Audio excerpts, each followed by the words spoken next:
नमस्कार, स्वागत है आप सभी का ग्लोबल अड्डा आप देख रहे हैं और मैं हूं आपके साथ पुनीत मिश्रा। रूस बेलारूस के जापद 2025 अभ्यास में भारत, ईरान और कई अफ्रीकी देश शामिल हुए। कुमाऊं रेजिमेंट के 65 भारतीय जवान रूस में ट्रेनिंग ले रहे और अमेरिका ने भी पहली दफ़ा 2022 के बाद बेलारूस में इस युद्धाभ्यास को नज़दीक से देखा है और इससे नेटो में हलचल मच गई।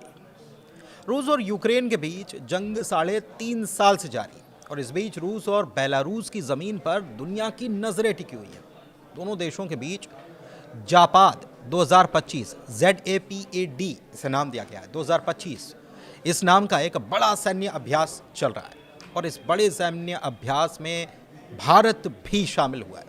अमेरिका के साथ टैरिफ विवाद के बीच ऐसा हो रहा है। ईरान के साथ साथ अफ्रीकी महाद्वीप के भी कई साझेदार इसमें शामिल हुए हैं और ख़ास बात यह है कि भारत की ओर से कुमाऊं रेजिमेंट के 65 जवान रूस के निजनी नोवगोरोद के पास मोलिनो ट्रेनिंग ग्राउंड पर तैनात किए गए। हालांकि अगर आप ये सोच रहे हैं कि भारत के इस कदम से अमेरिका और भारत में कोई तनाव पड़ सकता है तो ऐसा बिल्कुल नहीं है, क्योंकि अमेरिका खुद इस मिलिट्री एक्सरसाइज में मौजूद है, बतौर दर्शक मान लीजिए। भारतीय रक्षा मंत्रालय ने कहा है कि इन सैनिकों की मौजूदगी का मकसद रूस के साथ रक्षा सहयोग और आपसी भरोसे को और मजबूत करना है।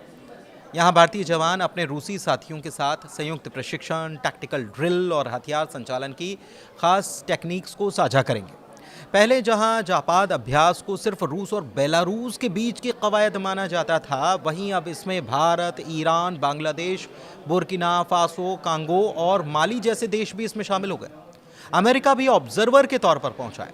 हालांकि इस अभ्यास के लिए वो रूस नहीं बल्कि बेलारूस में था। नेटो की बेचैनी बढ़ गई है। रूस के राष्ट्रपति व्लादिमीर पुतिन ने अचानक इस अभ्यास का दौरा किया और बताया कि इसमें 1 लाख सैनिक हिस्सा ले रहे हैं। अब ये संख्या बेलारूस की तरफ से जो जानकारी दी गई थी उसके हिसाब से बहुत ज़्यादा है, क्योंकि बेलारूस ने 7,000 से कई गुना ज़्यादा ये संख्या निकली है। बेलारूस ने 7,000 ही कहा था।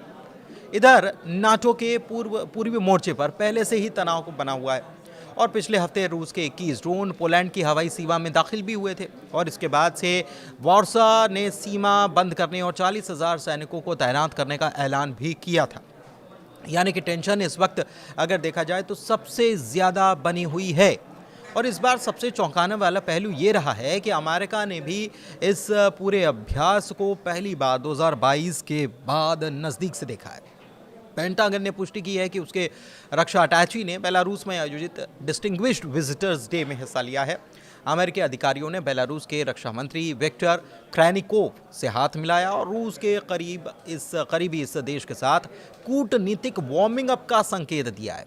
रूसी उप रक्षा मंत्री यूनुसबेक येवकुरोव ने भी बेलारूस में हुए इस अभ्यास में वो भी शामिल हुए और पेंटागन के मुख्य प्रवक्ता शॉन पर्टनेल ने कहा कि मिन्स्क यानी बेलारूस स्थित अमेरिकी दूतावास को ज़ैपाद सैन्य अभ्यास में डिस्टिंग्विश्ड विजिटर डे पर हमारे डिफेंस अटैची को बुलाने का न्योता मिला था। हाल में हमारे देशों के बीच अच्छे ताल्लुकात हुए हैं और इसलिए हमने ये न्योता भी स्वीकार किया है। वो ये कहते हैं आगे कि ऐसे अभ्यास में डिस्टिंग्विश्ड विजिटर डे में शामिल होना सेनाओं के बीच सामान्य प्रथा है। अमेरिकी डिफेंस अटैची कई अन्य अंतर्राष्ट्रीय सैन्य अधिकारियों के साथ इस कार्यक्रम में मौजूद रहे।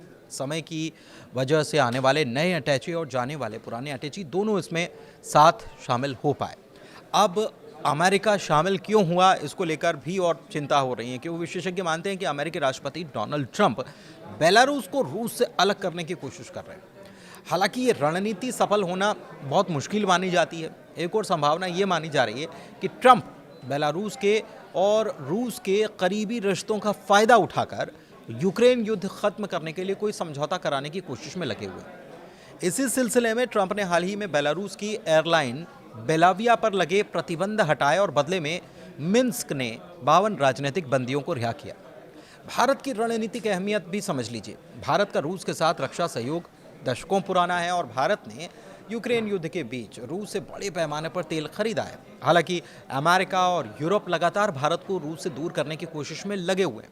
लेकिन पीएम नरेंद्र मोदी ने हाल ही में एससीओ सम्मेलन में पुतिन और शी जिनपिंग दोनों से गर्मजोशी से मुलाकात की थी और ये साफ कर दिया था कि भारत अपने पुराने दोस्त रूस के साथ अपनी पार्टनरशिप को बरकरार रखने वाला है। धन्यवाद।